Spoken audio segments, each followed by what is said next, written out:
Drage dame in gospodje, lepo vas pozdravljam na Vivinem spletnem seminarju, na katerem bomo govorili o zdravilih in prehranskih dopolnilih. Sem Andreja Šalamun, urednica revije Viva. Moji gostji pa sta danes gospa Anita Strmljan, magistra farmacije, specialistka z Zavoda za zdravstveno zavarovanje Slovenije, in pa gospa Ana Titan Možina, magistra farmacije z Gorenjskih lekarn. Tisti, ki nas redno spremljate, se verjetno spomnite prejšnjih webinarjev, ki smo jih s pomočjo Zavoda za zdravstveno zavarovanje Slovenije v okviru akcije Moj zdravnik organizirali na temo varne in učinkovite rabe zdravil. Naj povem, da so vsi na voljo za ogled na naši spletni strani www.viva.si, kjer boste lahko čez nekaj časa našli tudi današnjega, v katerem bomo podrobneje pogledali še na področje prehranskih dopolnil.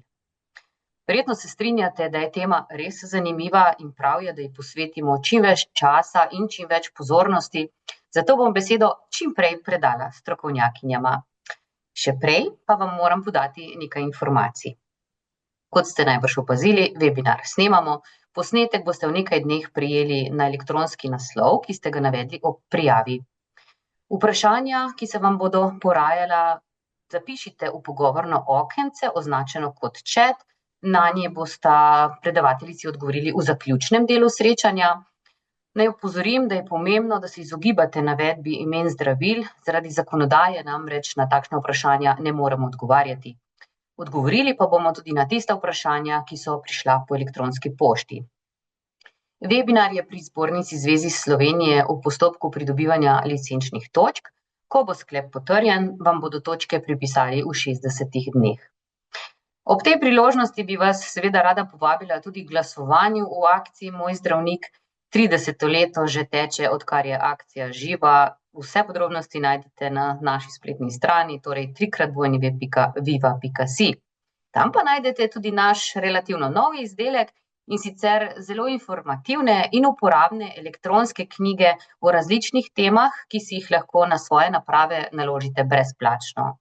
Seveda lahko prisluhnete tudi številnim podcastom, ki nastajajo v našem uredništvu.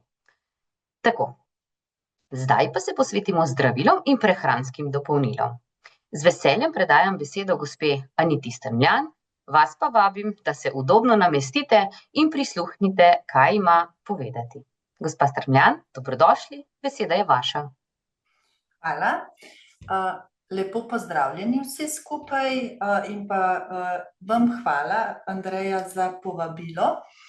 Takole, samo da tehnično uredim. Gospa Anita bo z nami delila svojo prezentacijo, da bo lažje spremljati njeno predavanje. Se vidi ustrezno? Če Ja. dam naprej? Tako, zdaj je vidna prva. Okej. Vidno, gre, super. Hvala. Še enkrat lepo pozdravljeni. Jaz bi vam želela danes pa na kratko v svojih 10-15 minutah predstaviti problematiko polifarmakoterapije, s katero se srečujemo tako v Sloveniji kot v preostalih razvitih deželah, kjer je dobra dostopnost z zdravili. Zdaj na Zavodu za zdravstveno zavarovanje Slovenije že vrsto let s tem, ko financiramo zdravila, tudi spremljamo njihovo porabo in pa izdatke. Na drsnici imate prikazan graf, kako le-ti rastejo skozi obdobje zadnjih 25 let. V letu 2001 smo imeli za primer le 531 milijonov definiranih dnevnih odmerkov, to je pač statistična enota, s katero se spremlja poraba zdravil. V letu 2025 pa je ta številka narasla že na 1234 milijonov. S tem so zrasli tudi izdatki, ki so še nekoliko drastičneje rastli, saj so bili v letu 2001 zgolj 200 milijonov evrov, v letu 2025 pa že 830. Zdaj, kaj to pomeni, če pogledamo malo drugače? To pomeni, da v Sloveniji v povprečju je v zadnjih nekaj letih 70% prebivalstva prejelo vsaj eno zdravilo predpisano na recept v breme obveznega zdravstvenega zavarovanja. Nam je pa poraba v tem obdobju zadnjih 20 let, od 2005 pa do 2025, narasla za 63%. To se pravi, v letu 2005 je en pacient prejel 475 definiranih dnevnih odmerkov zdravil, v letu 2025 pa že kar 775. Kot vidite na tem grafu, v obdobju tam po letu 2018 nam pa še nekoliko sunkoviteje rastejo izdatki za zdravila, in ta rast je predvsem iz naslova dragih zdravil. Draga zdravila nekako definiramo tista zdravila, za katere so izdatki višji kot 2000 evrov na leto na osebo. To so praviloma biološka zdravila, zdravila, ki so potrebna za zdravljenje avtoimunih bolezni, zdravila, ki drastično izboljšajo kakovost življenja, vendar pa hkrati predstavljajo najvišje izdatke. Zdaj, s tem, ko imamo mi dobro porabo zdravil oziroma dobro dostopnost, se nam pa veča tudi problematika odpadnih zdravil. Zdaj, mi se moramo zavedati, da nepravilno odvržena oziroma neustrezno uničena zdravila so nevarna nam, so nevarna živalim, hkrati so pa nevarna tudi okolju, saj se nalagajo in onesnažujejo v površinske in pa tudi konec koncev v pitno vodo. Tisto, kar je tudi pomembno, je, da se zavedamo, da moramo zdravila racionalno uporabljati. Zaradi tega, ker vsa zaužita zdravila mi izločamo skozi svoje izločke, prav tako v odpadne površinske vode. Kot vidite na drsnici, v letu 2023 smo v Sloveniji zavrgli že kar 76 ton zdravil. Zdaj, več kot polovico jih zberejo lekarne, in pa to so ta zdravila, ki jih pacienti prinesejo nazaj, ker jih niso uporabili, medtem ko nekako tretjino pa teh odpadnih zdravil zavržejo izvajalci zdravstvene in pa veterinarske dejavnosti. Zdaj, pomembno je, da vsa neuporabljena zdravila, ki so še vedno v nepoškodovani primarni ovojnini, ustrezno vrnete v lekarne ali v specializirane trgovine. Če ste jih pa že vzeli iz primarne ovojnine, to se pravi, da so proste tablete, kapsule, pa katerekoli druge kemikalije ali pa injekcijske igle, te pa morate vedno odložiti v zbirne centre in premične zbiralnice za nevarne odpadke komunalnih služb. Zdaj, kaj je polifarmakoterapija? Definicija polifarmakoterapije je, da pacient sočasno uporablja več zdravil. Praviloma govorimo v tej definiciji vsaj 5 zdravil in več. Kje smo Slovenci? Oziroma, kje je Slovenija, če jo postavimo na zemljevid sveta? Na žalost smo tukaj pa kar vodilni. Namreč, če pogledate polifarmakoterapijo izmed navedenih držav, imajo višjo samo še Združene države. V Sloveniji po podatkih iz leta 2024 28% pacientov, ki imajo kronična stanja, prejema polifarmakoterapijo s 5 do 9 učinkovinami in pa kar 7, 10 in več učinkovinami. Zdaj, kaj to pomeni v fizičnih številkah, konkretnih številkah? Zdaj, na Zavodu za zdravstveno zavarovanje spremljamo tudi kazalnike kakovostnega predpisovanja in eni izmed kazalnikov so tudi polifarmakoterapija. Zdaj, v obdobju zadnjih 9 let, od 2017 pa do 2025, ko imamo poenoteno metodologijo, vidite, da je polifarmakoterapija 5 do 9 učinkovin zrasla iz 210 tisoč na 253, polifarmakoterapija z 10 pa je bila v letu 2025 že skoraj 73 tisoč. To pomeni, če pogledate spodaj te indekse, da nam je v zadnjih 9 letih polifarmakoterapija s 5 do 9 učinkovinami zrastla za več kot 20%, medtem ko pa polifarmakoterapija z 10 in več učinkovinami pa v bistvu je pa že skoraj za 76% zrastla in imamo tak zelo kontinuiran trend, kjer ne vidimo nobenega ustavljanja, kljub temu, da se izvaja kar nekaj ukrepov, da bi zmanjšali polifarmakoterapijo. Zdaj, na tej drsnici bi vam pa želela samo pokazati, da v bistvu se predpisovanje po naših regijah zelo razlikuje. V splošnem velja, da je vzhodni del države bistveno bolj predpisuje zdravila vsa, ne samo polifarmakoterapijo v primerjavi z zahodnim delom Slovenije. Zdaj, kaj so razlogi za to? To je najverjetneje večplastna problematika, od tega, da imamo različne socialne statuse med vzhodom in zahodom, da imamo različne prehranjevalne in pa druge življenjske navade, poleg tega pa tudi zdravniki v različnih ustanovah oziroma delih imajo drugačne predpisovalne navade. Zdaj, jaz bi želela opozoriti, da ne bo narobe razumljeno. Polifarmakoterapija ni nujno slaba stvar. Polifarmakoterapija, če je ustrezna in je predpisana na določena zdravstvena stanja, je nujno potrebna in je v redu. Moramo se pa zavedati in delati vse, da bi zmanjšali tveganja polifarmakoterapije. Zdaj, kdaj se pa to tveganje povečuje? Z vsakim dodatnim zdravilom, več ko imamo zdravil, večja je možnost za interakcije med zdravili. Tukaj bi opozorila tudi med nekaterimi prehranskimi dopolnili. Vsako dodatno zdravilo lahko povzroča več stranskih učinkov. Poleg tega, več zdravil, ko imamo, težje upoštevamo režim jemanja in zaradi tega je dostikrat tudi adherenca slabša.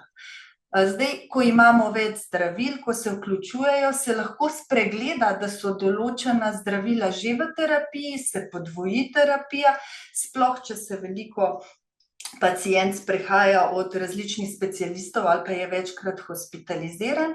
Včasih se tudi zgodi, da se spregleda, da so določeni novi simptomi ali pa poslabšanje zdravstvenega stanja lahko neželjen učinek zdravila, pa se uvede samo novo zdravilo, namesto da bi se spremenila terapija.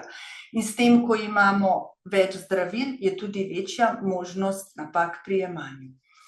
Zdaj, kdaj moramo biti mi, zdaj vse to, kar sem naštela, so neke vrste težave povezane z zdravljenjem.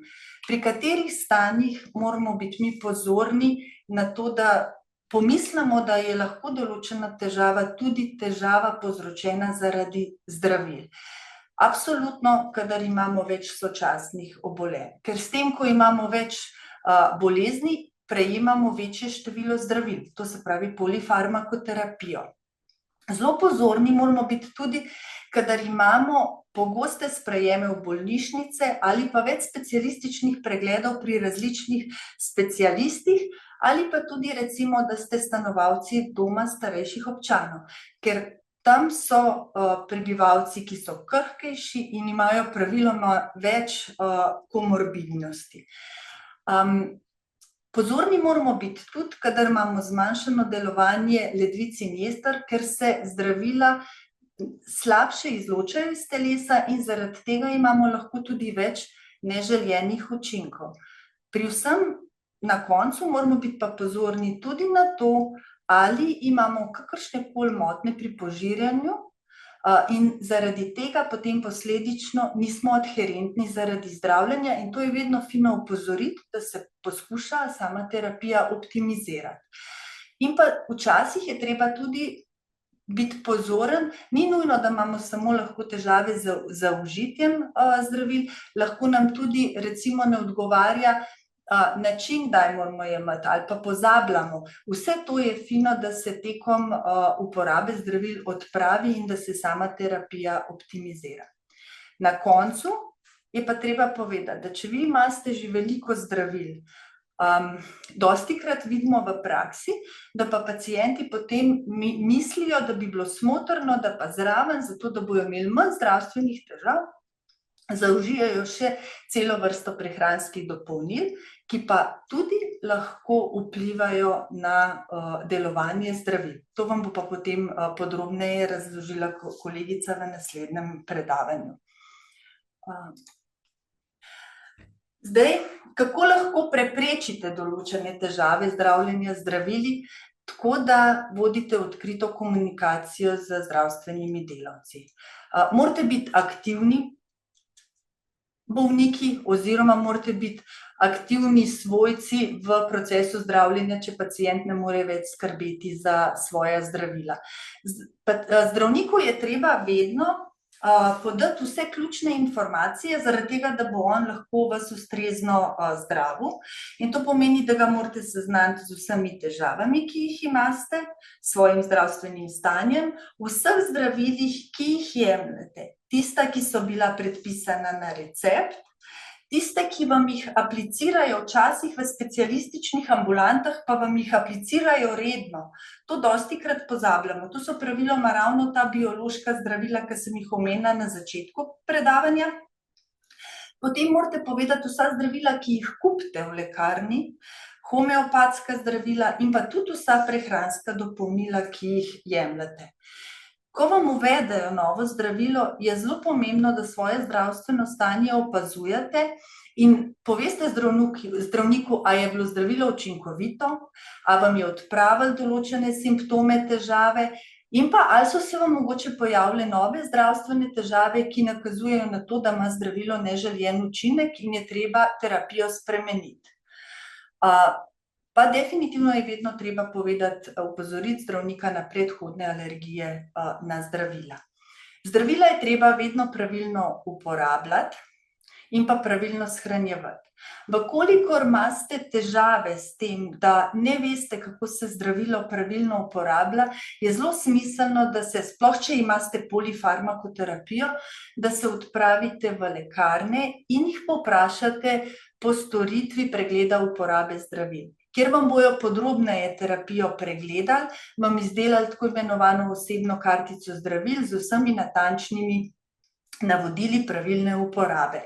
Če se vam pa zdi, da imate določene težave z zdravili, v tem primeru pa nikoli sami ne ukinjate in ne spreminjate terapije, ampak opozorite osebnega zdravnika, ta vam lahko terapijo optimizira ali pa vas celo napoti v ambulanto farmacevta svetovalca, kjer vam bo farmacevt pregledal terapijo in podal predloge zdravniku za optimizacijo terapije. Tisto, kar je tudi zelo pomembno, je, da ko ste hospitalizirani, ko ste poslani po različnih ravneh zdravstvene ravni, da ves čas spremljate, kako farmakoterapijo imate in s tem tudi, če ste vešči, uporabljate zven, kjer imate v bistvu vse predpisana zdravila v e-receptu in pa hkrati danes lahko že dostopate do kar velikega dela svoje zdravstvene dokumentacije. Zdaj bi pa opozorila samo še na to, kaj morate dejansko o zdravilu vedeti, zato da boste skrben in aktiven bolnik. Vedno je potrebno poznati vsaj ime zdravila, še bolje pa zdravilno učinkovino, ker lahko različna zdravila vsebujejo enako učinkovino in je smiselno, da to poznate zaradi tega, da ne bi prišlo do podvojevanja terapije. Potrebno je poznati jakost in obliko, zakaj to zdravilo uporabljate, na kakšen način ga morate jemati in kakšna je pravilna aplikacija, to se pravi v kakšnih odmernih časih in pa recimo tudi na kakšen način glede na hrano, kako je treba vzeti. Fino je tudi, da pri vsakem zdravilu preverite in ugotovite, ali smete voziti avto oziroma upravljati stroje, kako se to zdravilo pravilno shranjuje in pa kakšen rok uporabnosti zdravilo ima. Možne neželjene učinke zdravila je pa smiselno poznati predvsem iz tega vidika, da opazujemo svoje zdravstvene stanje in posumimo, da bi bil lahko sprememba zdravstvenega stanja posledica neželjenega učinka. Najlepša hvala. Gospa Anita, najlepša hvala tudi vam za to zelo informativno predavanje. Zdaj pa k besedi vabim še gospo Ano Titan Možina. Izvolite, gospa, prevzemite besedo. Prisluhnimo še, kaj se dogaja na področju prehranskih dopolnil.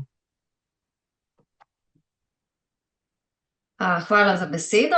Vsi lepo pozdravljeni tudi z moje strani. V današnjem predavanju si bomo pogledali razlike med prehranskim dopolnilom in zdravilom, interakcije med nekaterimi pogosteje uporabljenimi prehranskimi dopolnili in zdravili, na kaj moramo biti pozorni pri izbiri prehranskega dopolnila ter kakšen je profil uporabnika prehranskih dopolnil. Torej, vsi se moramo zavedati, da prehransko dopolnilo ni enako kot zdravilo.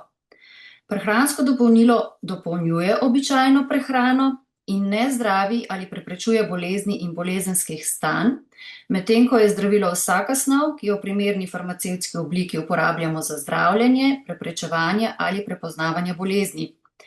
Ker so prehranska dopolnila pogosto v podobnih oblikah kot zdravila, torej v obliki kapsul, tablet, pastil, tekočin, jih ljudje zamenjujejo za zdravila. Vendar pa je sestava prehranskih dopolnil, gre za koncentrirane vire hranil ali drugih snovi, ki imajo fiziološki ali hranilni učinek. To so vitamini, minerali, aminokisline, maščobne kisline, vlaknine. Zdravilo pa je sestavljeno iz ene ali več zdravilnih učinkovin, ki je lahko človeškega, mikrobnega, živalskega, rastlinskega ali sinteznega izvora, ter iz pomožnih snovi, ki sestavljajo kapsulo recimo ali pa tableto. Uporaba prehranskega dopolnila je smiselna le v primeru, ko z uravnoteženo zdravo prehrano in zdravim življenjskim slogom ne moremo zadostiti vsem potrebam organizma po vitaminih, mineralih in oligoelementih.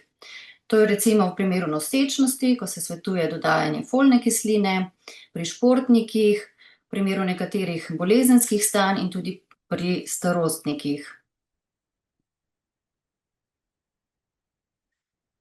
Če pogledamo stališča zakonodaje, je zdravilo veliko bolj strogo regulirano kot prehransko dopolnilo. Zato, da pridobi dovoljenje za promet, mora Javni agenciji za zdravila in medicinske pripomočke predložiti klinične študije, s katerim potrjuje kakovost, varnost in učinkovitost zdravila. Pri prehranskem dopolnilu klinične študije niso obvezno, ravno tako ne dokazilo o učinkovitosti tega prehranskega dopolnila. Zdravilo ima strogo nadzorovano kontrolo kakovosti, saj se kontrolira vsako serijo v skladu z dobro proizvodno prakso. Pri prehranskih dopolnilih pa to ni obvezno, ampak je odvisno od vsakega posameznega proizvajalca, ali se za to odloči ali ne. Tudi pri zdravilu imamo v navodilih za uporabo oziroma v povzetku o zdravilu točno določene informacije o učinkovitosti, o opozorilih, previdnostnih ukrepih, kontraindikacij za morebitnimi drugimi zdravili ali s hrano. Neželeni učinki so tudi tam napisani. Pri prehranskih dopolnilih to ni obvezno, ampak gre za prosto oblikovano deklaracijo. Sicer je v Zakonu o varni hrani in krmi so navedeni podatki, ki morajo biti obvezno na ovojnini. Eden od teh pa je tudi, da mora biti označeno kot prehransko dopolnilo. Zdravila imajo točno določene indikacije, recimo za zniževanje krvnega tlaka. Pri prehranskih dopolnilih so na embalaži lahko navedene zdravstvene trditve, ki jih je odobrila Evropska agencija za varnost hrane. Taka bi bila na primer, vitamin C ima vlogo pri delovanju imunskega sistema. Tudi trditve za rastline obstajajo, vendar so še na čakanju. To pomeni, da jih Evropska agencija še ni niti potrdila, niti zavrnila. In se lahko uporabljajo, dokler so na čakanju. Zdaj, sama prisotnost te odobrene zdravstvene trditve na prehranskem dopolnilu ne pomeni, da prehransko dopolnilo res tako učinkuje. To bi pač pokazale klinične študije, ki bi bile narejene s tem prehranskim dopolnilom. Prehranska dopolnila se lahko prodajajo v lekarnah, specializiranih prodajalnah, v trgovinah, na spletu, tudi od vrata do vrat se pogosto prodajajo. Medtem ko se zdravila lahko izdajajo samo v lekarnah, specializiranih prodajalnah in registriranih spletnih lekarnah. Farmacevti v lekarni pri izdaji zdravil vedno svetujemo, kakšno je primerno jemanje zdravila v skladu z navodili za uporabo in opozorimo na morebitne interakcije z drugimi zdravili. Naša vloga pa je tudi pri svetovanju prehranskih dopolnil, torej da svetujemo, če so primerne glede na terapijo, ki jo imajo pacienti. Trg prehranskih dopolnil vsako leto raste in je bil še nekaj let nazaj vreden 300 milijard evrov na svetovni ravni, zato je tudi oglaševanje prehranskih dopolnil izredno agresivno. Še do nedavnega so se lahko sklicevali na lažne zdravnike ali pa so ukradli identiteto nekega slovenskega zdravnika, ki naj bi priporočal določeno prehransko dopolnilo. To je novi zakon o varni hrani in krmi prepovedal. Torej oglaševanje prehranskih dopolnil preko zdravstvenih delavcev in tudi razdeljevanje vzorcev prehranskih dopolnil preko zdravstvenih delavcev ni dovoljeno. Še vedno se pa v oglaševanju lahko pojavljajo lažne študije ali lažne trditve. Ena taka bi bila recimo, da prehransko dopolnilo očisti žile aterosklerotičnih oblog, po naravni poti uravnava krvni tlak in krvne maščobe ali pa povrne sluh. Tudi manipulirajo s čustvi. Izvor sestavin pogosto ni znan, saj smo videli, da nadzor nad prehranskimi dopolnili ni tako strog kot nad zdravili. Tudi lahko gre za pomanjkanje testiranja, ki je odvisno od proizvajalca. Deklaracije so lahko nepravilne, lahko so navedene neodobrene zdravstvene trditve. To predvsem velikokrat opazimo pri prehranskih dopolnilih, ki so uvožena iz ameriškega tržišča, ker pač tam veljajo drugačna pravila in za evropski trg niso enaka. V prehranskih dopolnilih pa so lahko tudi skriti farmakološko aktivni dodatki. Taki bi bil recimo sildenafil, ki se uporablja za zdravljenje erektilne disfunkcije. V primeru kitajskih tradicionalnih prehranskih dopolnil pa bi lahko bile notri prisotne učinkovine, ki so pri nas registrirane kot zdravila. Najpogosteje gre tukaj za paracetamol, kofein ali pa indometacin, ki se uporablja za zdravljenje bolečine in ima tudi protivnetno delovanje. Zato je izredno pomembna kritična presoja izdelkov. Vendar pa niti slovenska, niti evropska zakonodaja ne predpisujeta, da bi morali neodvisni državni organi preveriti dejansko sestavo in kakovost prehranskih dopolnil. Zato smo tisti, ki v bistvu skrbimo za preskrbo s prehranskimi dopolnili, kamor sodimo tudi lekarne, prepuščeni lastnemu zaupanju tistim, ki izdelek tržijo. Primer dobre prakse so gorenjske lekarne, kjer preden uvrstimo prehranska dopolnila v prodajni program, preverimo skladnost tega prehranskega dopolnila s predpisi in strokovnimi smernicami. To pomeni zaščito za lekarne in tudi pacienta, da so prehranska dopolnila preverjene kakovosti ter varna za uporabo. Ker pacienti običajno nimajo dovolj informacij, da bi lahko kritično presodili, ali je prehransko dopolnilo za njih primerno ter kakšno tveganje prinaša zanje, smo v lekarnah zaposleni s farmacevtski strokovni delavci, torej farmacevtski tehniki in magistri farmacije, ki se kontinuirano izobražujemo.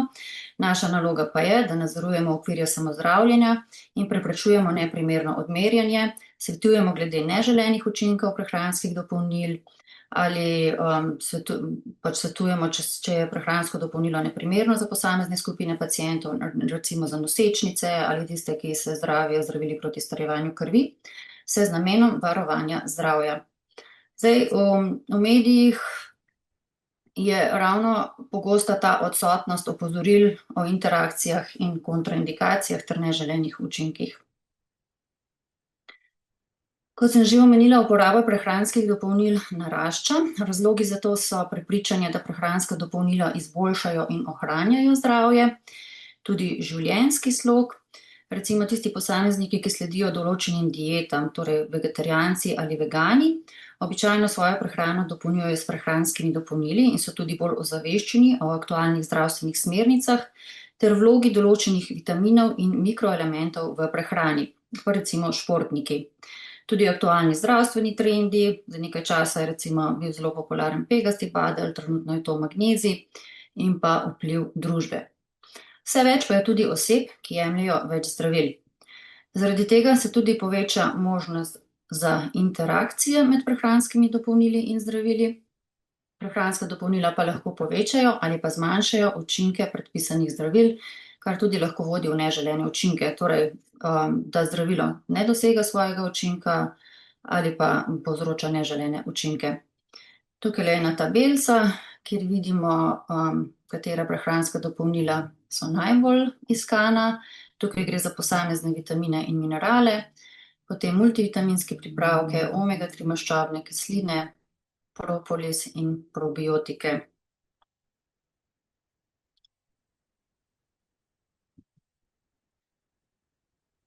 Zdaj pa si poglejmo nekatere interakcije med pogosteje uporabljenimi pripravki rastlinskega izvora in zdravili.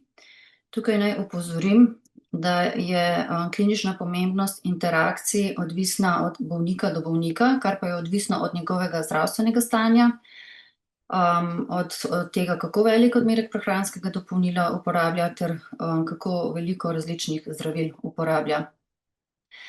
Ena učinkovina, ki ima veliko interakcij z različnimi rastlinskimi izvlečki, je vsekakor varfarin, ki se uporablja proti strjevanju krvi. Pa če zdaj pogledamo, torej ginko in česen vstopata v interakcije z zdravili proti strjevanju krvi, ravno tako z nesteroidnimi antirevmatiki, kamor sodijo tudi ibuprofen, pa naproksen, in z nekaterimi antidepresivi, kot sta citalopram in escitalopram, in sicer povečajo verjetnost za krvavitve, zato se je tem kombinacijam treba izogibati. Tudi če jemljemo česen ali ginko in se pripravljamo na neko operacijo, je treba prekiniti z jemanjem tega prehranskega dopolnila 2 tedna pred načrtovano operacijo. V interakcijo z zdravili proti strjevanju krvi vstopata tudi ginseng in ganoderma lucidum, tudi tukaj je odsvetovana sočasna uporaba. Resveratrol vstopa v interakcijo z acetilsalicilno kislino in klopidogrelom, sta antiagregacijski zdravili. Tukaj se pojavi večje tveganje za krvavitve. Pri sočasni uporabi je potrebna previdnost, torej sočasna uporaba ni odsvetovana, je pa potrebna previdnost, in sicer je treba spremljati, če se pojavijo znaki krvavitev, ki pa bi bile recimo pogostejše krvavitve iz dlesni ali nosu, podplutbe, vijolične pikice, ki nastanejo brez očitnega vzroka, tudi dolgotrajnejše krvavitve iz nekih svežih ran, kri v blatu ali urinu, krvavitve v očesni veznici, tudi hud nenaden glavobol, omotica in hude bolečine v trebuhu. V teh primerih se je pač treba obrniti na zdravnika. Tudi olje poprove mete v zelo velikih količinah lahko vstopa v interakcije z nekaterimi imunosupresivi ali pa to je ciklosporin in z nifedipinom, ki se uporablja za zniževanje krvnega tlaka. Ker poveča delovanje teh 2 zdravilnih učinkovin, bi lahko prišlo do neželenih učinkov, recimo v primeru nifedipina do hudega znižanja krvnega tlaka. Pegasti badelj tudi vstopa kar v nekaj interakcij. Med njimi je tudi varfarin, in sicer gre za to, da lahko poveča učinkovanje zdravila in bi se torej pojavila v primeru varfarina večja verjetnost za krvavitve. Tukaj lahko tudi povem, da smo imeli v lekarni enega starejšega gospoda, ki je imel varfarin, ker pa se je nekaj slabo počutil, se je odločil, da bi za čiščenje jeter uporabil pegasti badelj. No, in se mu je potem pač iztirila ta terapija z varfarinom, mogli so spet uravnati ta INR. Tako da se je potem odločil, da bo raje prenehal s pegastim badljem. Zato, ker tukaj v bistvu ta uporaba ni kontraindicirana, je pa pač treba pogosteje spremljati INR. Šentjanževka ima tudi kar nekaj interakcij, ravno tako z varfarinom, potem z nekaterimi imunosupresivi, nekaterimi zdravili proti virusu HIV in nekaterimi zdravili proti raku ter nekaterimi statini. Problem pri šentjanževki je, da lahko zmanjša učinkovitost teh zdravil.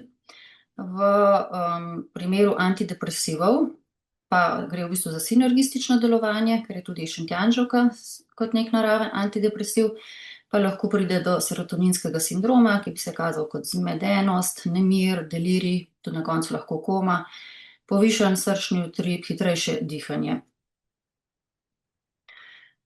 Pa si poglejmo še interakcije med vitamini, minerali in ostalimi pripravki za samozdravljenje z zdravili. Najbolj poznani so vam verjetno dvovalentni kationi, kamor spadajo kalcij, železo, magnezij, recimo aluminij iz antacidov.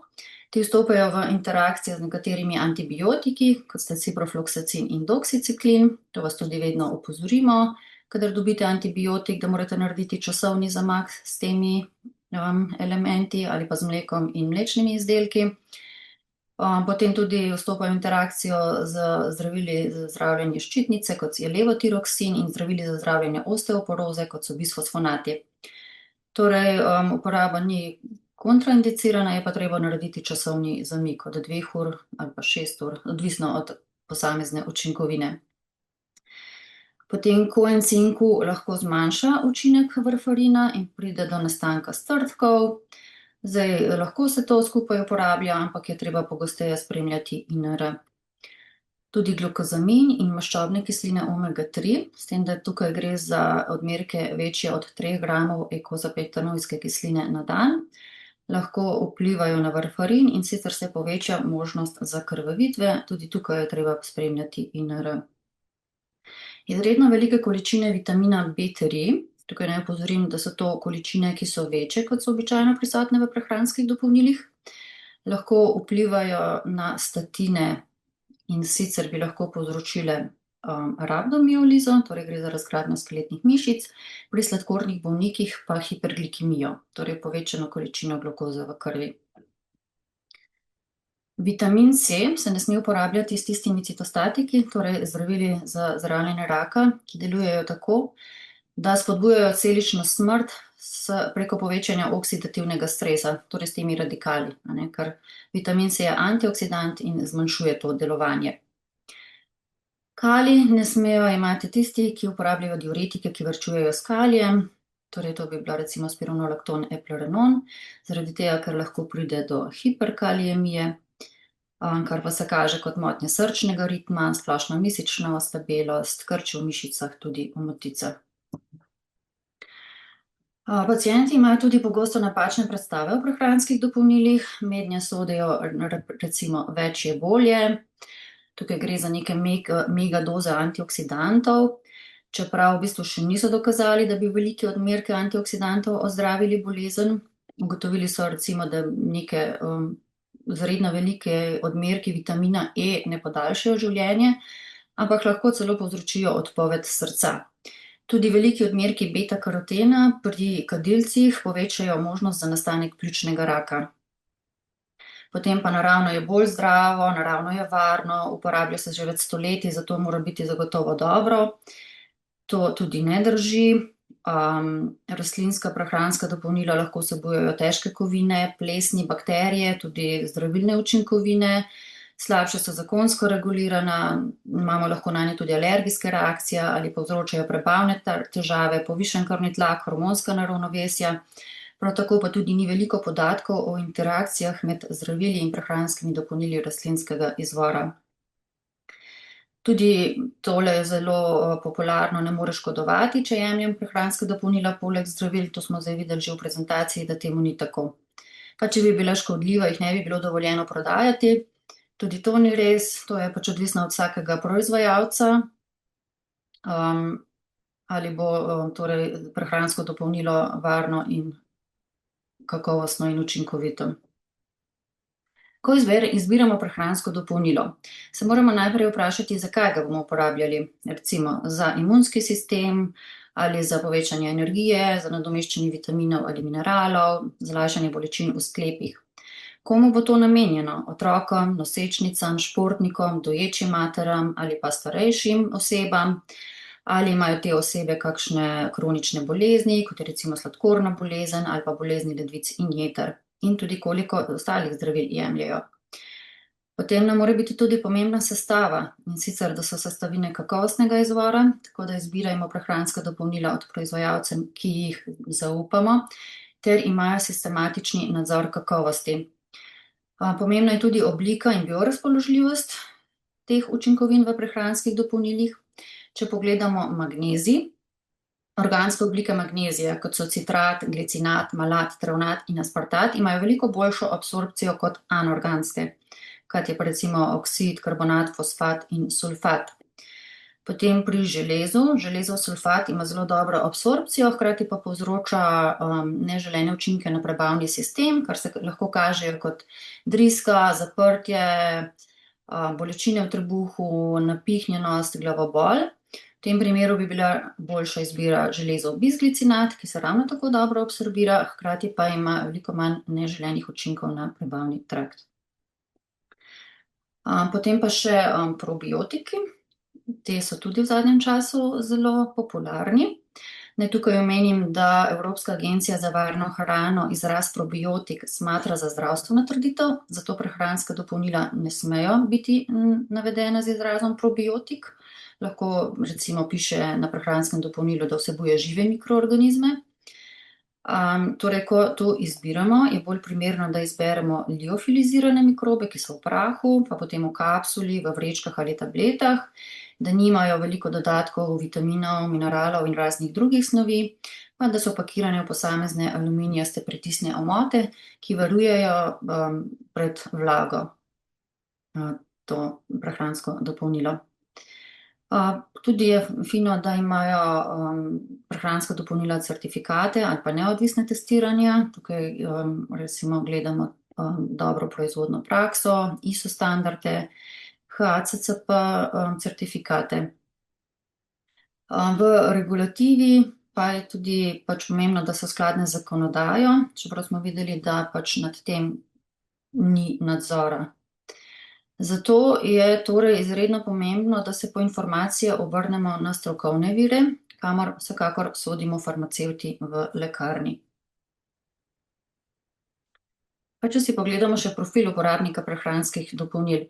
Po raziskavah trga iz leta 2016 je bil tipični uporabnik prehranskih dopolnil vegetarijanec, ki ne uživa ali zmerno uživa alkohol, ne kadi in je športno aktiven. Najverjetneje gre za žensko starejših let, bele polti, njena izobrazba pa je višja kot srednješolska in ima višji mesečni dohodek od povprečja. V tej raziskavi so tudi ugotovili, da je prehranska dopolnila uživajo okrog 26% ljudi starejših od 65 let, 38% starejših od 18 let in okrog 30% mladostnikov, ter tudi okrog 30% dojenčkov in malčkov. Kaj pa danes? V letu 2017-2018 je bila v Sloveniji narejena raziskava, ki jo je naredil Nacionalni inštitut za javno zdravje o prehranskih navadah v Sloveniji. Potem pa imamo še eno študijo iz leta 2020, ta je sicer bila narejena na Poljskem in v Nemčiji. Kaj so ugotovili? Ženske pogosteje uporabljajo prehranska dopolnila v primerjavi z moškimi. Zakaj? Ženske naj bi bila bolj ozaveščene o zdravem načinu življenja in si tudi naj bi bolj želele zdravo življenje. One bolj pogosto uporabljajo prehranska dopolnila za lepoto in zdravje kože, medtem ko moški bolj posegajo po multivitaminskih in beljakovinskih pripravkih. Tudi starost vpliva na izbiro prehranskega dopolnila.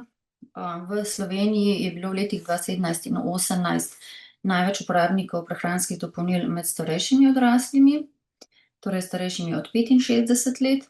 Raziskava iz leta 2024 na Poljskem in v Nemčiji pa je pokazala, da je vedno več mlajših odraslih in mladostnikov, ki uporabljajo prehranska dopolnila. To pa bi lahko pripisali tudi temu, da so bolj izpostavljeni marketingu prehranskih dopolnil prek socialnih omrežij, kot je recimo Instagram, in spletnih platform, kot je YouTube. Starost pa seveda vpliva tudi na izbiro določene skupine prehranskih dopolnil.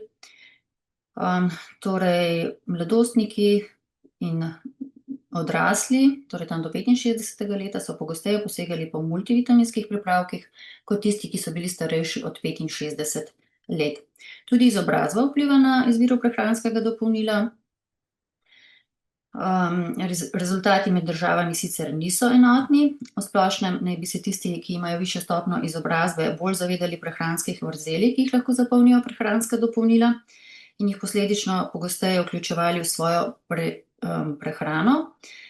Rezultat raziskave na Poljskem pa je pokazal, da je bila tam večja verjetnost, da bojo tisti srednješolsko izobrazbo uporabljali več prehranskih dopolnil.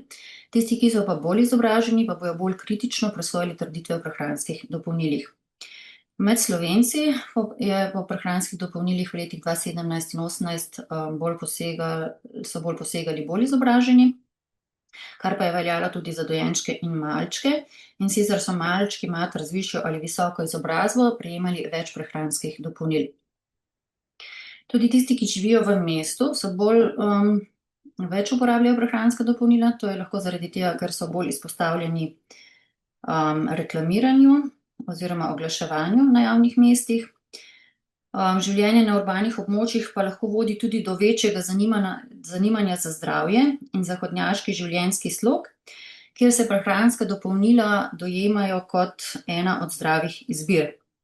Poleg tega pa imajo lahko meščani večjo dostopnost do prehranskih dopolnil v lekarnah pa trgovinah na drobno. V Sloveniji je več prehranskih dopolnil so uporabljali prebivalci iz zahodnega dela Slovenije kot tisti iz vzhodnega in enako velja tudi za dojenčke in malčke. Zdaj, v novejši raziskavi glede materialnega standarda so ugotovili, da ni več tako, da bi samo tisti z višjim standardom imeli prehranska dopolnila. Razlog je tudi to, da so prehranska dopolnila na voljo v različnih formulacijah in tudi cenah. Torej so v bistvu bolj dostopne vsem posameznikom, ne glede na njihovo finančno zaledje. V Sloveniji v letu 2017 in 2018 pa so prehranska dopolnila uporabljali več tisti prebivalci, ki so imeli nadpovprečni materialni standard. Zdaj, kot pomemben dejavnik se je omenjala tudi posameznikova zdravstvena ozaveščenost. To je opredeljena kot težnja k razumevanju pa potencialnemu nadzoru vplivov na lastno zdravje. Vse več posameznikov se ukvarja s svojim zdravjem, kar je tudi posledica večje dostopnosti do informacij. Raziskave v Sloveniji pa so tudi pokazale, da imajo tisti, ki so že tako v dobrem zdravstvenem stanju, pa se tudi pogosteje ukvarjajo z individualnimi športi, običajno ni višji vnos prehranskih dopolnil. Pa tudi tisti posamezniki, ki sledijo določenim dietam, smo že videli vegetarijanci ali vegani. Najmanj uporabnikov prehranskih dopolnil pa je po raziskavah med tistimi, ki svoji prehrani ne posvečajo večje pozornosti. Zdaj, v letih 2020 in 2022 je bila ta epidemija covida in takrat se je poraba prehranskih dopolnil med odraslimi povečala kar za tretjino. Večinoma pa so jemali prehranska dopolnila, ki so bila namenjena spodbujanju imunskega sistema, tak je recimo vitamin C, vitamin D, cink in pa selen. Za konec pogledamo še nekaj o nutrivigilanci. Tukaj gre v bistvu za poročanje o neželenih učinkih prehranskih dopolnil. Zakaj je pomembno, da poročamo o teh neželenih učinkih? Zato, ker so prehranska dopolnila lahko različne kakovosti, pa lahko vsebujejo snovi v takšni količini ali obliki, da predstavljajo tveganje za zdravje ljudi. In s tem, ko o teh neželenih učinkih, domnevno neželenih učinkih poročamo, v bistvu varujemo zdravje uporabnikov. Poročate lahko tudi vi kot uporabniki, zdravstveni delavci smo k temu zavezani in pač to povezavo za poročanje o teh neželenih učinkih dobite na spletni strani Nacionalnega inštituta za javno zdravje. Za konec neka glavna sporočila, torej prehransko dopolnilo ni enako kot zdravilo in je namenjeno dopolnjevanju prehrane in ne zdravljenju. Med prehranskimi dopolnili in zdravili obstajajo interakcije in tudi prehranska dopolnila imajo neželene učinke. Za nasvet o jemanju prehranskih dopolnil pa se obrnite na farmacevte v lekarni, saj smo s strokovnim znanjem, torej primerni in predstavljamo najvarnejšo pot do izbire in uporabe prehranskih dopolnil. Pa hvala za pozornost. Gospa Ana, hvala tudi vam za te res izčrpne informacije. Mislim, da je bilo povedano veliko uporabnega, tudi novega za marsikoga. Tako da v tem času se je nabralo tudi precej vprašanj, tako da predlagam, da ne bomo predolgi, da se jim kar posvetimo. No, gospod Matej sprašuje, kako je z različnimi dodatki v prehranskih dopolnilih, kaj vse jim dodajajo in ali so lahko pri dolgotrajni uporabi in večji količini ti dodatki škodljivi, ter ali so dopolnila zaradi teh dodatkov bolj predelan izdelek, na kaj torej biti pozorni. Gospa Ana, kar. Ja, prehranska dopolnila torej obravnava živilska zakonodaja, tako da tudi te dodatki, torej te pomožne snovi, ki so v prehranskih dopolnilih, so torej taki, ki so odobrene. Ne morejo biti noter kar neke snovi, ampak obstaja seznam pomožnih snovi, ki se torej lahko uporablja v prehrani in torej tudi v prehranskih dopolnilih. Nevarnost je samo pri nepreverjenih prehranskih dopolnilih, kjer pač ne vemo, kaj je notri. Tako da načeloma te pomožne snovi ne predstavljajo nekega večjega tveganja, ker so pač torej lahko samo tista noter, ki so dovoljena. To mi v okviru recimo nadzora v gorenjskih lekarnah tudi preverimo vse pomožne snovi. Super. Veste kaj, v bistvu večinoma bo danes odgovarjala gospa Ana, gospa Anita, če pa bi radi karkoli pripomnili, se pa kar vključite, predlagam, tako, ne? Če gremo kar na vprašanja, ki so prispela vmes.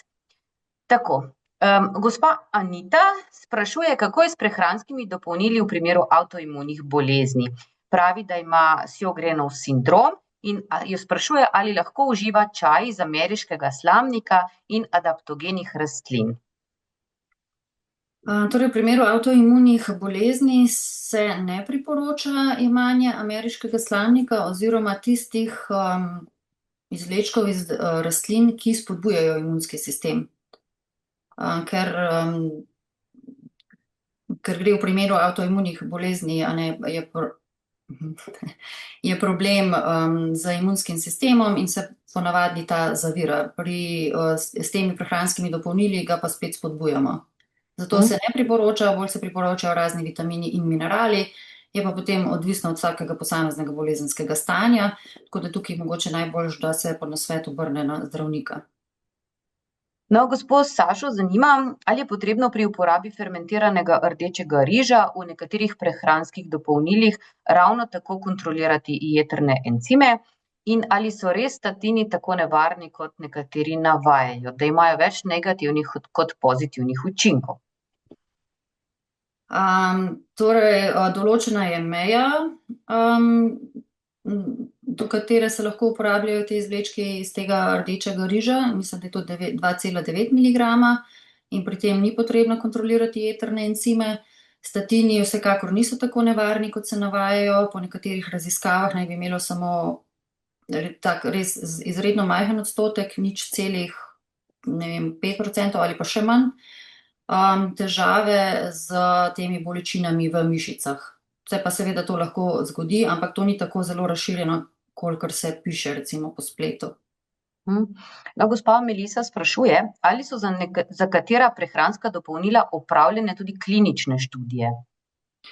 Ja, nekateri proizvajalci za svoje prehranska dopolnila naredijo klinične študije. Tukaj je potem tudi pomembno, zdaj kakšna je ta študija. Ne vem, dvojno slepa, randomizirana, na kako velikem številu vzorcev, ampak ja, nekateri jih naredijo. To lahko preverimo kje? V lekarni, na primer, ko želimo kupiti kakšno prehransko dopolnilo? Tudi v lekarni, ja, ali pa verjetno na spletni strani tega proizvajalca, tega prehranskega dopolnila. To imajo ponavadi napisano, ker je to kar en tak velik plus, če je neka taka študija narejena. Ampak tukaj naj opozorim, da je treba tudi kritično te študije presojati. Izredno pomembno je, na kako velikem številu ljudi je to narejeno in tudi kakšna je bila študija, ne je bila dvojno slepa ali ni bila, ker včasih dobimo recimo študijo, ki je bila narejena na 7 ljudeh, to v bistvu nič ne pomeni. To je premajhen vzorec. Tako. No, se pravi, moramo tudi vedeti, kakšna študija stoji za tistimi trditvami, ne, ki jih proizvajalec navaja. Gospa Andreja sprašuje, kako zaščititi jetra pri jemanju letrazola in ribocicliba in ali je pegasti badelj v prahu okej?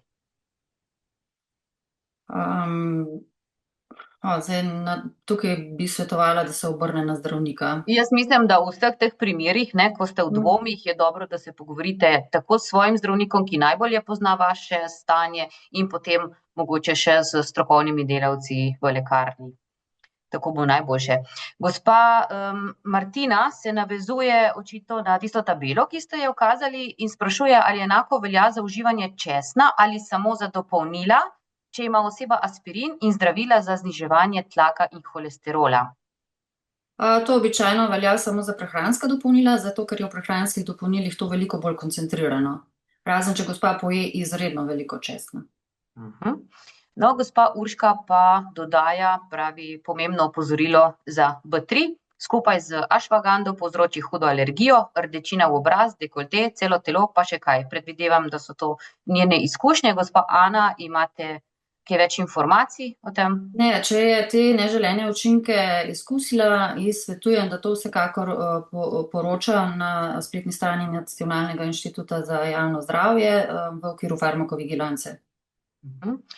No, gospa Vesna sprašuje, katero prehransko dopolnilo bi priporočali za najstnika v stresnem maturitetnem obdobju? Torej za umiritev stresa in spodbujanje delovanja možganskih celic. Pravi, da nima pridruženih bolezni, torej nobene terapije. Poskusili so z enduranco, pa ji ni ustrezala, da je imela prebavne motnje, in se zahvaljuje za odgovor, seveda. Torej za pomiritev in za povečanje. Da se lažje uči, verjetno, ne? In da ni tako v stresu v tem času. Zdaj, ena možnost je tukaj ginko. Zdaj nisem čisto razumela, to je verjetno tam okrog 18 let stara oseba, ne? Ali pa ginseng, rožni koren ima tudi neke take učinke na povečanje pač pri stresnih dogodkih. Za pomiritev pa obstajajo različne zdravilne rastline, od pasjonke, baldrijana, tako. Pa spet je pozorno, da je treba biti pozoren, da je to kvaliteten preparat, ne? Da ne gre za... Ne naročajte prek spleta iz Kitajske. To je vedno pomembno sporočilo. No, gospa Tina sprašuje, ali je jemanje kolagena priporočljivo v zdravi nosečnosti za preprečevanje morebitnih strij ter epiziotomij. Na to vprašanje žal ne znam trenutno odgovoriti, lahko pa pač pogledam pa. V nosečnosti je tako verjetno še toliko večjo pozornost treba posvetiti tem prehranskim dopolnilom, tako kot zdravilom, tako da to je najboljše, da se s svojim ginekologom verjetno posvetujete. Ja, načeloma velja, da v nosečnosti pač se izogibamo zadevam, ki jih ne poznamo, pač jih ni potrebno jemati. V glavnem zato še nisem slišala, no, da bi jemali kolagen zaradi strij. No, gospa Jana piše zanimivo izkušnjo, pravi, da je imela zelo veliko potrebo po čokoladi, da pa odkar jemlje tablete magnezija, da ji čokolada skoraj ne diši več. Pravi, da jemlje tudi mako v kapsulah ali maco, ne vem, kako se prav izgovori, in koliko časa je priporočljivo te dodatke jemati, jo zanima, ter kakšni so lahko stranski učinki. Čokolada, magnezij. Imate kakšno povezavo? To tudi mene zelo zanima. Da bi vi vedeli, verjetno ne. Trenutno ne vem, no, je pa tako, da magnezij ima lahko neželene učinke na prebavni trakt in sicer lahko v preveliki količini povzroča drisko. Tako da je v bistvu neka količina magnezija, ki pri skoraj vseh uporabnikih ne povzroči driske 250 mg elementarnega magnezija dnevno. Zdaj jemlje so večinoma 300-400 mg odmerke, tako da tisti, ki so mogoče opazili, da imajo potem pač prebavne motnje, naj znižajo ta odmerek magnezija. Drugače se pač lahko uporablja daljše časovno obdobje. Kaj pa maka, maca? Maca pa tudi, zdaj toliko prav dobro jo ne poznam, no, če sem čisto iskrena. No, gospa Sonja sprašuje, ali je pri uporabi šentjanževega macerata kot olja za masažo, če so tudi tukaj kontraindikacije pri apixabanu. Torej za masažo, katero olje? Tako, uporabo šentjanževega macerata. Ne, tukaj ni nobenih kontraindikacij, na splošno je pač absorpcija skozi kožo manjša, kot če mi nekaj pojemo, je pa tudi tukaj seveda odvisno, za katero stvar gre. ampak pri šentjanževem olju ni običajno težav. No, gospod Matejo zanima, ali se priporočajo kakšna prehranska dopolnila pri multipli sklerozi, zdravljeni z biološkimi zdravili? Zdaj, da bi se prav priporočala, v smernicah tega ni, a ne. Potem so pač samo razne raziskave, tako da tukaj bi bilo mogoče najbolj, da sama poišče kakšne strokovne članke na to temo, no. V nekih smernicah pa ni nobenih prehranskih dodatkov, ki ne bi se pri tem priporočali. Mogoče tukaj samo informacija, v okviru Vibe deluje tudi spletna stran o multipli sklerozi, veliko informacij uporabnih je tam. Dobili smo tudi kar nekaj konkretnih vprašanj v povezavi s prehranskimi dopolnili in multiplo sklerozo. Ta vprašanja sem jaz posredovala kolegici, ki skrbi za to spletno stran, tako da se bo potrudila, da boste dobili odgovor. Gospa Irena sprašuje, kakšne sestavine vsebuje zaščitni ovoj kapsul? Tukaj gre torej za te pomožne snovi, za to, da to v bistvu stoji skupaj, a ne vem, hidroksipropilmetilceluloza. Nič škodljivega, skratka. Tako, nič škodljivega, no, ker kot smo že prej rekli, so torej te sestavine, ki so tudi varne v običajni prehrani, samo to je lahko. No, gospa Nina sprašuje, kako oziroma kje izveš, katera prehranska dopolnila je dobro jemati? Ne na pamet, ne? To moramo opozoriti verjetno. Tukaj najbolje, da se pač posvetuje z nekim zdravstvenim strokovnjakom, recimo s farmacevtom v lekarni ali pa z zdravnikom, ker torej nek zdrav posameznik nima potrebe po prehranskih dopolnilih. Je pa verjetno dobro, preden se odločimo za kakršnokoli, da preverimo, ali nam tiste snovi najbrž res manjka. Da, to tudi lahko preverimo, obstajajo različni te krvni testi, ne, kjer to potem preverjajo. Lahko. Vedno pa je dobro v dogovoru in po posvetovanju z zdravnikom, ki pozna vaše stanje. Sploh če uporabljajo še neka zdravila zraven, ne. To pa sploh, ne. Treba vsekakor omeniti. No, veliko pohval ste dobili, gospa Zala, gospa Daniela, gospa Mojca. Gospa Katarina sprašuje, katera prehranska dopolnila so najbolj ustrezna za nosečnice. Pravi, da jih je v ponudbi kar nekaj, torej je izbira verjetno težka. Kaj bi svetovali? Tako, priporoča se samo folno kislino, a ne, tako da se lahko jemlje prehransko dopolnilo, ki ima torej noter samo folno kislino, ali pa tako, ki vsebuje še različne vitamine in minerale. To je nekaj, mislim, za nosečnico v glavnem svetuje se samo folna kislina, no.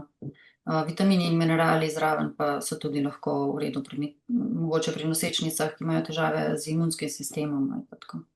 Pa tudi to je vredno dobro, da jih kupijo v lekarni, ne? Vsekakor, da so preverjene kakovosti.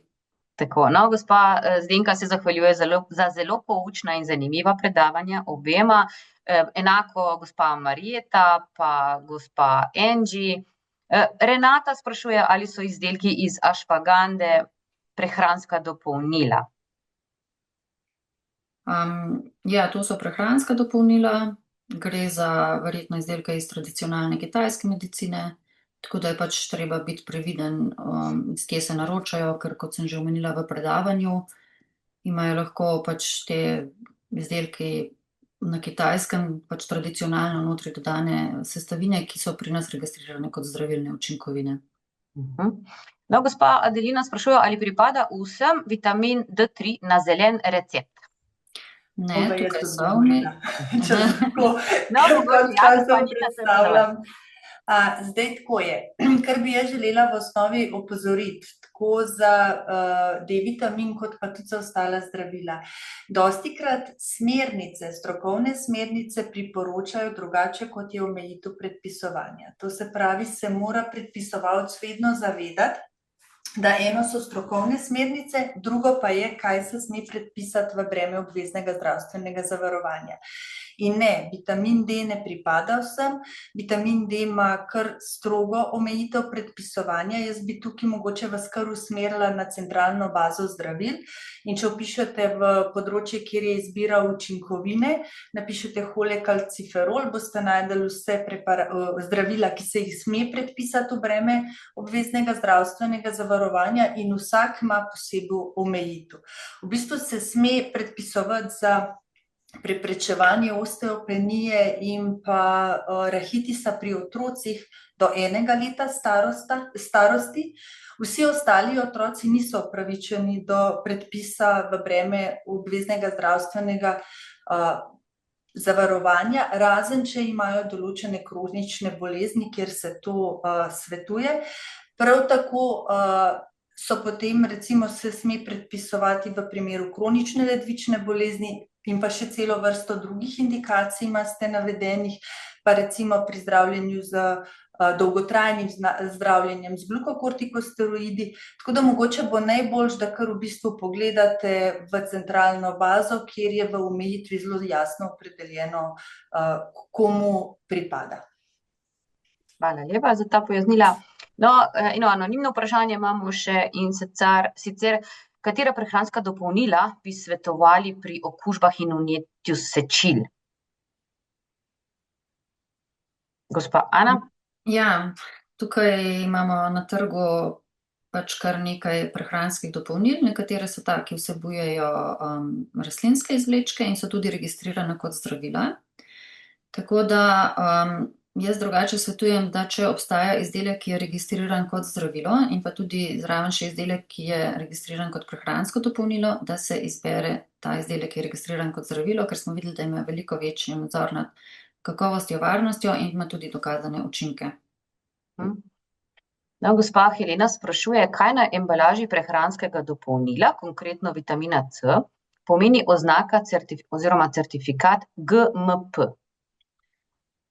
Ja, to pomeni, da je prehransko dopolnilo narejeno v skladu z dobro proizvodno prakso, kar pomeni, da je testirana vsaka serija izdelka, to je v bistvu pač nek dober pokazatelj kakovosti izdelka.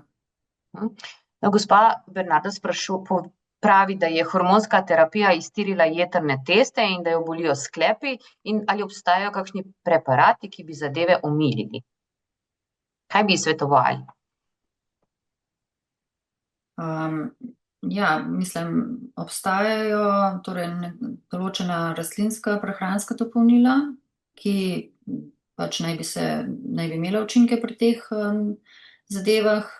Zdaj, najboljše bi bilo, da se pač oglasi v lekarni, kjer bojo pogledali, katera zdravila zraven še jemlje in bojo svetovali ustrezno terapijo, če pač ni možno nekega zdravila na recept, ki bi ga je predpisal zdravnik. Torej, da bi skupaj našli neko rešitev smiselno, ki bi olajšala stvari. No, gospa Katarina sprašuje, ali lahko kolagen povzroča povečano izločanje žlez lojnic? Je tu kakšna povezava? Veste vi zanjo? Ste že slišali za to? Ne, žal še ne.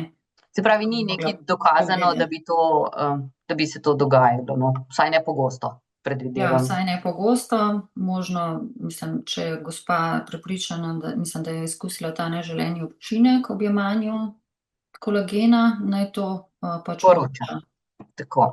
Naslov ste pa povedali, na NIJZ-ju najdete vse informacije. No, gospa Tjaša sprašuje, katera dopolnila se priporoča pri stresu, nespečnosti, čustveno težkem obdobju, ter na kaj je treba paziti pri kontraindikacijah in stranskih učinkih, seveda v kombinaciji s psihoterapijo in reševanjem osnovnih težav. Skratka, kot neko podporo potrebuje gospa Tjaša, kakšen nasvet. Okay, torej ona ima psihoterapijo, nima pa zdravil, če zdaj prav razumem. Tako sem razumela tudi jaz. Ja. Mislim, obstajajo torej rastlinski izvlečki, tudi take, ki so registrirani kot zdravila, ki se uporabljajo pri stresu ali pa nespečnosti. Torej to so izvlečki iz pasjonke, baldrijana, hmelja. Tako da, ja, so pač namenjeni tej uporabi. Kar nekaj izbire je, tako da kar povprašajte v lekarni, vam bodo svetovali. Gospa Daniela sprašuje, ima vprašanje glede jemanja kolagena, če bi katerega priporočili in ali je sploh njegovo jemanje učinkovito.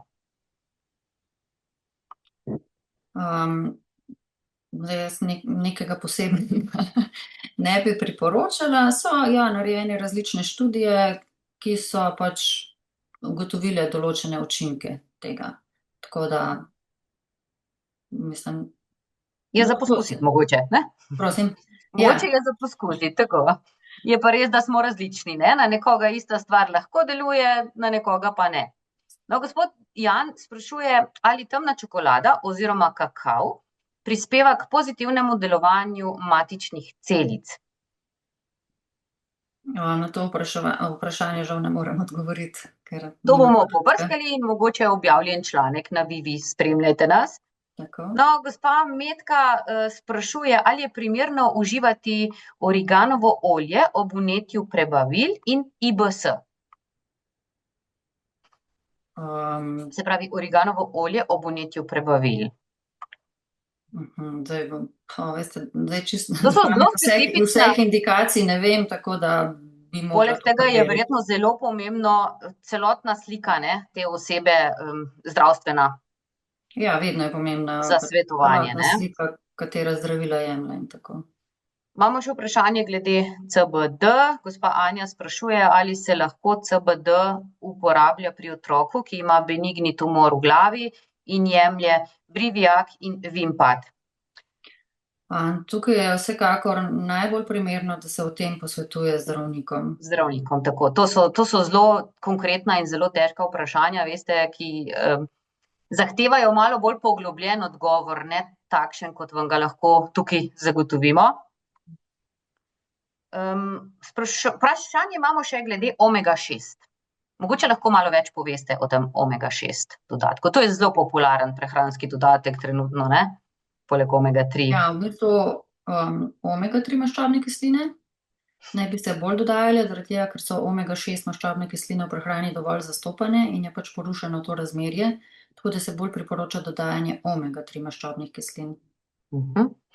Gospa Metka pa sprašuje, kakšne reakcije so nedopustne pri jemanju prehranskih dopolnil. Na kaj torej biti pozorni, kaj je tisto, da se mora zgoditi, da potem rečemo, tega prehranskega dopolnila pa res ne smemo jemati, to ni za nas.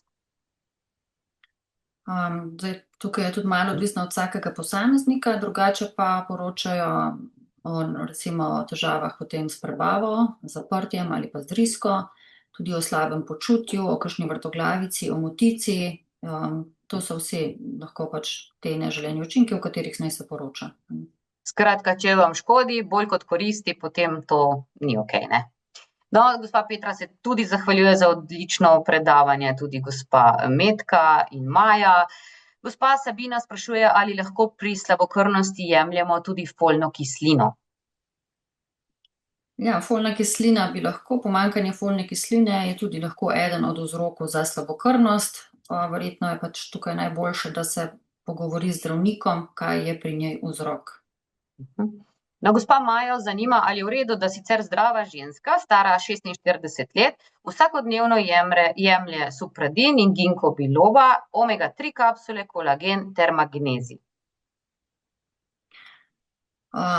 Torej, če gre za neko zdravo osebo, ki ima zdravo uravnoteženo prehrano in tudi zdrav slog življenja, zdrav življenjski slog s dovolj gibanja in spanja, potem pač ni potrebe potem, da bi vsak dan jemala vsa ta prehranska dopolnila.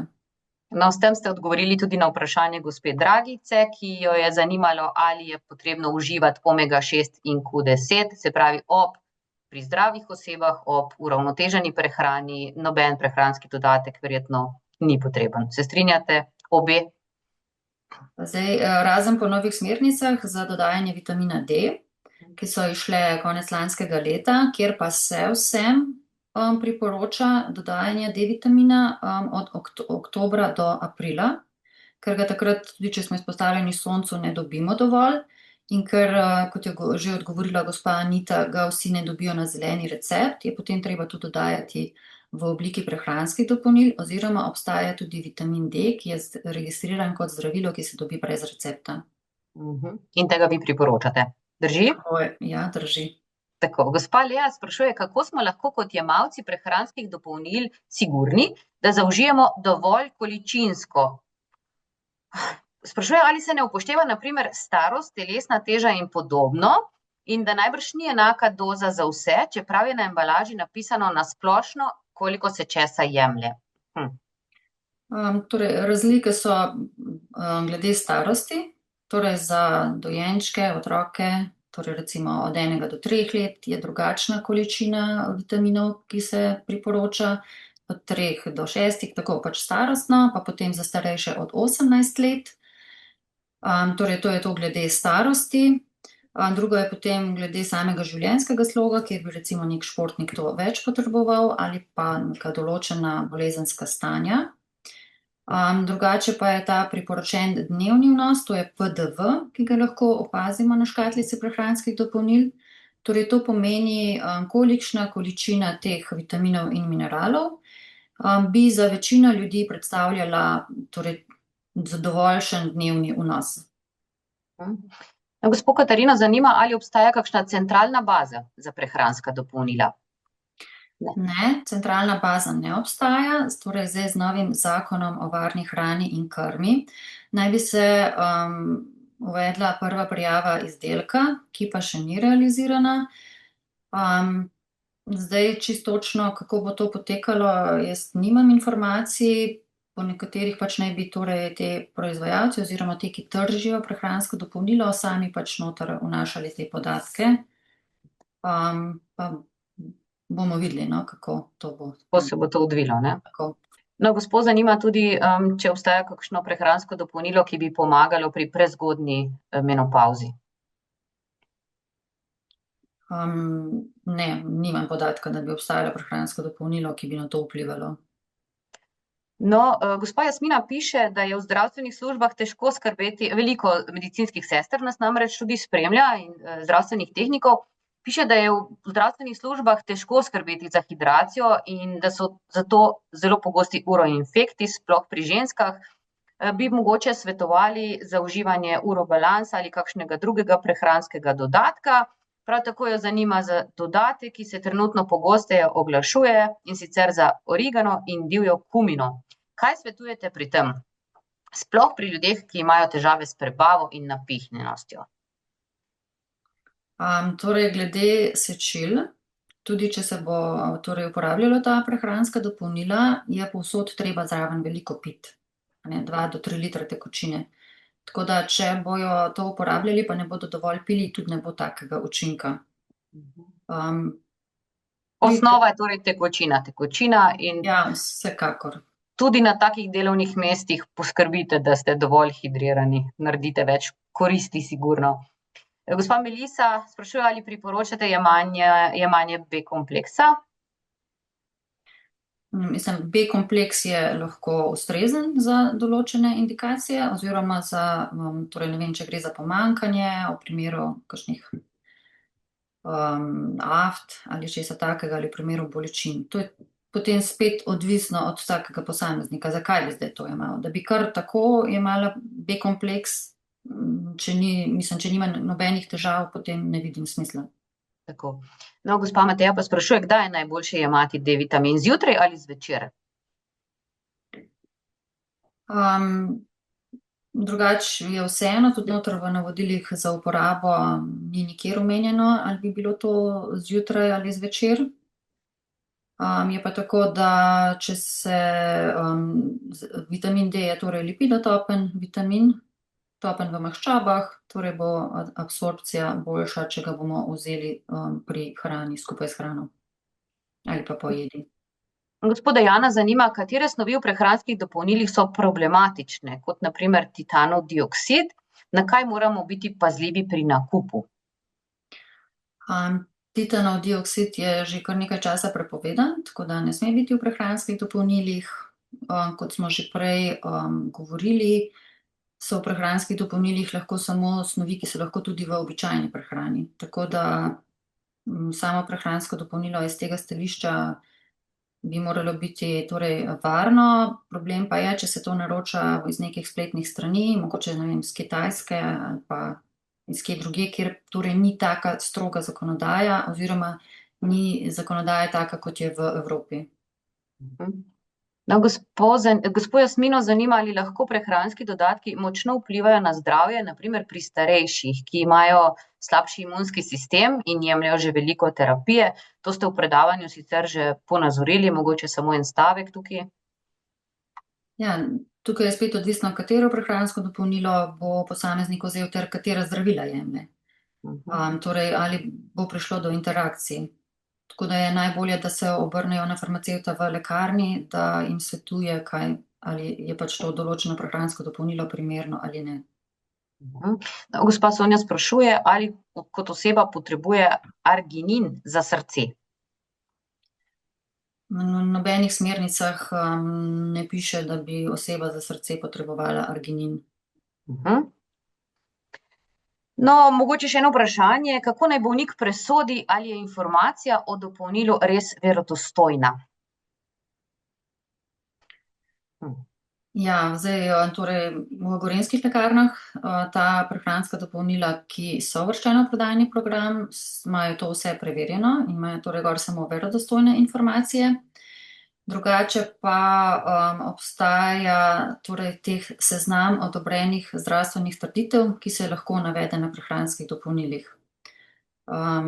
To so torej zdravstvene trditve, ki jih je odobrila Evropska agencija za varnost hrane. Torej bi bilo najbolj primerno, da to poišče in pogleda, kaj se lahko gor navede. Ali pa tudi te trditve za rastlinske izvlečke. No, še zadnje vprašanje. Luka piše, da je star 28 let, da redno trenira in uporablja beljakovinske dodatke ter tudi kreatin. Zanima ga, ali lahko to dolgoročno vpliva na zdravje ledvic ali na delovanje drugih zdravil, če jih bo mogoče kdaj potreboval. Ja, zdaj, mislim, če bi to bilo v nekih zelo velikih količinah, bi tudi lahko vplivalo na delovanje ledvic. Tako da tukaj bi bilo spet primerno, da se pač nekom posvetuje, kako veliki so te vnosi. Tako. Prišli smo do konca, vprašanj je bilo veliko, upam, da ste dobili uporabne, koristne informacije, ki vam bodo pomagale pri odločitvah. Če smo mogoče kakšno vprašanje spregledali, se vam opravičujemo, napišite nam ga na info@viva.si. Na naši spletni strani www.viva.si najdete tudi veliko dodatnih strokovnih informacij ter dostop do Vivine zdravniške linije, kjer vam bodo strokovnjaki, s katerimi sodelujemo, z veseljem pomagali. Posebna zahvala tudi vama, gospa Strmljan in gospa Titan Možina, za jasne, uporabne informacije in nenazadnje iskrena hvala vam, spoštovane gledalke in gledalci, za pozornost in sodelovanje. Želim vam prijeten preostanek dneva ter seveda čim manj potreb po zdravilih in prehranskih dopolnilih. Se vidimo na katerem od prihodnjih webinarjev. Srečno!